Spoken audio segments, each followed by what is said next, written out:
அப்பொழுதுதான் சிவாஜி கணேசன் கேட்கிறார், எதற்காக மறுபடியும் எடுக்கப் போகிறீர்கள் என்று. அதை விளக்கி கூறுகிறார் பாரதி ராஜா.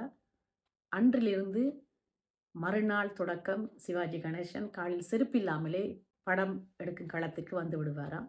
சிவாஜி கணேசனின் காலில் முள்ளோ கல்லோ குத்திவிடக்கூடாது என்பதற்காக அவர் நடந்து சென்று காட்சிகளை எடுக்கும் பகுதிகளை எல்லாம் கவனமாக கூட்டி பெருக்கி வைக்க வேண்டும் என்று சொல்லி பாரதி ராஜா கூற, படக்குழுவினர் சுத்தம் செய்கிறார்கள். சிவாஜி கணேசன் கேட்கிறார், எதற்காக சுத்தம் செய்கிறீர்கள் என்று.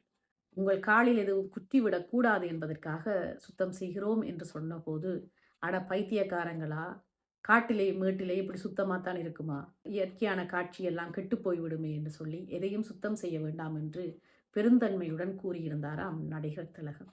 பாரதி ராஜாவின் பெருமையையும் இளையராஜாவின் பெருமையையும் ஒரு புறம் கூறினாலும் நடிகர் திலகம் நடிப்புக்கே திலகம் அல்லவா.